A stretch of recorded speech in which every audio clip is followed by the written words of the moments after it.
Hello defence listeners, स्वागत है आप सबका एक और नए डिफेंस वीडियो में, जिसमें हम बात करने वाले हैं रुस्तम 2 ड्रोन के प्रोक्योरमेंट को लेकर।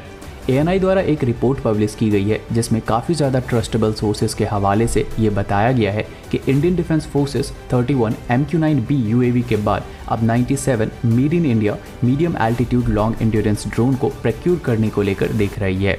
और ये जो 97 का नंबर है, तो इसे हमारे दोनों बॉर्डर यानी कि चाइना और पाकिस्तान बॉर्डर को ध्यान में रखते हुए कोट किया गया है। और इस 97 मेल UAV का जो ओवरऑल कॉस्ट होने वाला है वो लगभग 10,000 करोड़ के आसपास का होगा।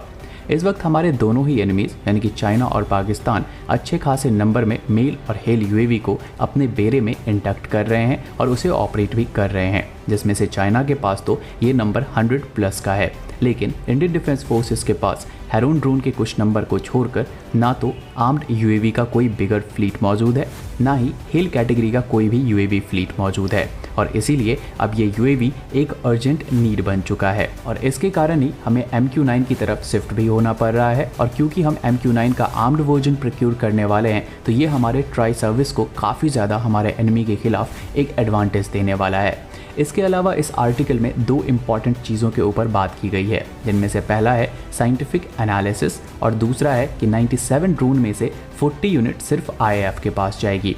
यहाँ पर जो पहला पॉइंट है कि साइंटिफिक एनालिसिस, तो कुछ दिन पहले इसको लेकर एक रिपोर्ट आई थी कि HAL ट्राई सर्विस को रुस्तम 2 ड्रोन से जुड़ी जानकारी को लेकर ब्रीफ कर रही है और इसी का एक फुटेज अभी आप अपने स्क्रीन पर देख रहे हैं। और क्योंकि ये एक ट्राई सर्विस प्रोक्योरमेंट है, तो यहाँ पर चीज़ें रुस्तम 2 के लिए और भी ज़्यादा क्लियर होते हुए दिख रही है।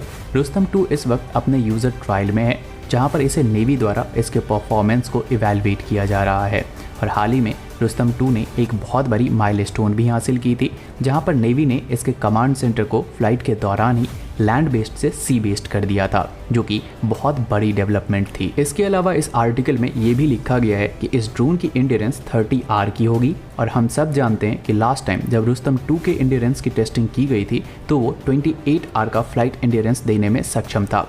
वहीं जो दूसरा पॉइंट है कि इस 97 यूनिट में से 40 यूनिट IAF को मिलेगी, तो इस वक्त IAF हेरॉन TP ड्रोन को फ्लाई कर रहा है, जिसे अपग्रेड की सख्त नीड है। और हम सब जानते हैं कि इसे प्रोजेक्ट चीता के अंतर्गत इंडिजीनियसली ही इसे अपग्रेड भी किया जाएगा।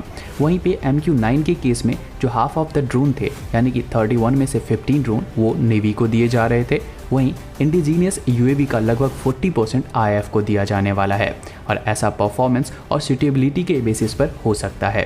हालांकि अगर हम पहले की बात करें, तो पहले ये जो प्रोक्योरमेंट का नंबर है ये 76 का था, जिसे अब 97 कर दिया गया है। तो यहाँ पर ये देखना होगा कि कितने नंबर में एक्चुअली इस ड्रोन को प्रोक्योर किए जाते हैं, क्योंकि रुस्तम 2 के पास अच्छी खासी कैपेबिलिटीज़ मौजूद हैं, जिसे बाद में अपग्रेड करके आर्म्ड UAV में भी कन्वर्ट किया जा सकता है। इंडियन डिफेंस फोर्सेस की अगर हम ओवरऑल UAV यानी कि मेल और हेल कैटेगरी के UAV की नीड की बात करें, तो पहले से की गई स्टडी के मुताबिक ये नंबर 130 to 160 के आसपास का होना चाहिए। इस वक्त 47 के नंबर में heron drone Indian armed forces के पास मौजूद है, जो कि काफ़ी पुराने सिर्फ सर्विलांस पर्पस के लिए यूज़ किए जाने वाले ड्रोन है, जिन्हें अपग्रेड की सख्त नीड है और इसे प्रोजेक्ट चीता के अंतर्गत इंडिजीनियसली ही अपग्रेड भी किया जाएगा। इसके अलावा 4 के नंबर में इसके आर्म्ड वर्जन को लीज पर लिया गया है। वहीं नेवी 2 MQ-9 को लीज पर ऑपरेट कर रही है। और अगर हम फ्यूचर डील की बात करें, तो 31 MQ-9 और 97 made in India male UAV drone से ये रिक्वायरमेंट पूर्ण हो सकती है। लेकिन यहाँ पर इंटरेस्टिंग चीज़ ये होगी कि आखिर कितने दिनों में ये सारी डील साइन की जाएगी और एक्चुअल नंबर कितना निकल कर आएगा। तो ये देखना होगा कि इंडियन आर्म्ड फोर्सेस फाइनली कितने नंबर में मेल और हेल कैटेगरी के UAV को हमारे दोनों एनिमी को काउंटर करने के लिए ऑपरेट करेगी। तो इस सब के ऊपर आप सबका क्या राय है वो हमें कमेंट सेक्शन में ज़रूर बताएं। बाकी आज के इस वीडियो में इतना ही। अगर आपको वीडियो पसंद आई हो तो वीडियो को लाइक करें, शेयर करें और चैनल पर नए हैं तो चैनल को सब्सक्राइब कर लें।